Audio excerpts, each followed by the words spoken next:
দুর্গাপূজা ওনাদের একটা সবচেয়ে বড় পূজা, ওনাদের না সারা বাংলাদেশে।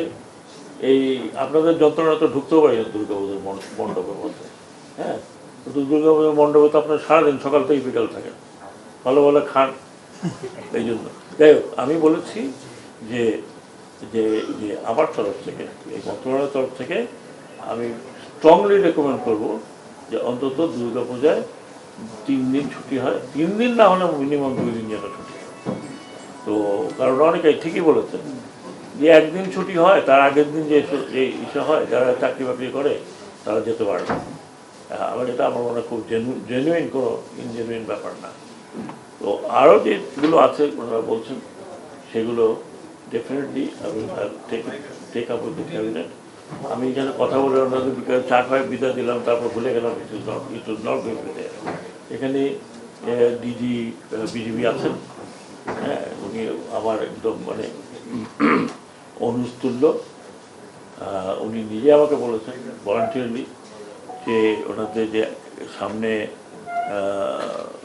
পূজা আছে, যেটা জন্মাষ্টমীর পূজাতে দরকার হলে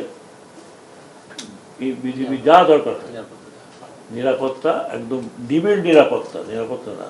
আর আপনারা শোনেন 3 স্তর 4 স্তর, কোনো 4-5 স্তর নাই, নিবিড় নিরাপত্তা দিবে যাতে কোনো ধরনের কিছু না হয়। আমরা এখনই ডাইরেক্টিভ পাঠিয়ে দেবো ডিস্ট্রিক্টগুলোতে যে ডিসি সাহেবরা ওনারা দায়িত্ব নেবেন, যেখানে যেখানে হবে যতটুকু নিরাপত্তা দেওয়া দরকার।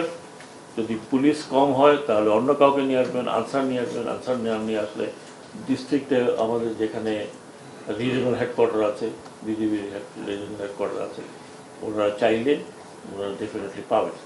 আমি চাই না যে কোনো রকমের কোনো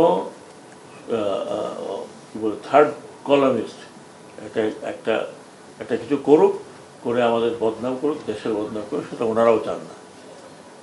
এবং এই যে বলে যে ওদিকে চলে যাবো, তো ওনারাও জানেন ওখানে গেলে সেকেন্ড ক্লাস সিটিজেন হয়ে কেউ থাকতে চায়, নিজের দেশের মধ্যে থাকতে চায়। আর বেশিরভাগই আমি যেটা মনে করি, এটা কোনো ধর্মভিত্তিক কোনো মারামারি হয় না। মারামারি হয় ওকে ভাগায় দিলে ওর জমিটা দখল করতে পারবো, এটা হলো পলিটিক্যাল লোকজন করে। পুকুর দখল করব, জমি দখল করব, আর ভিটা দখল করব। তো এইটা তো আমাদের শুধু যে মাইনরিটির প্রবলেম না, এটা তো আমাদের গরিব মানুষকে ধাক্কায় বাইর করে দেয়, জমি দখল করতে চাই। কয়েকদিন আগে আমাকে একজন ফোন করছে, আজকে সকালে, তোমরা কত কাঠা জমি ছিল one of the retired air force হাউসে, এই মাটি কাটার জন্য। বলে আমি 14 বছর আগে কিনছি, তো এখন ডেভেলপারকে দিয়ে ঘর উঠাতে গেছি, আরেকজন এসে দখল করে ফেলছে, আমি এখন কিছু করতে পারছি না। তো এই দখল তো ওনাদের দখল না, দখল তো পারলে পুরো দেশ দখল করে, বাকিটা বাদ দেন। তো আমি ওনাদেরকে কথা দিয়েছি, বিজিবি এখানেই কথা দিয়েছে যে ওনারা যখন ওনাদের প্রোগ্রাম হবে আমাদের থেকে আগে বলবে। এখানে আমাদের সেক্রেটারি সাহেব আছেন, পুরো মিনিস্ট্রি আছে।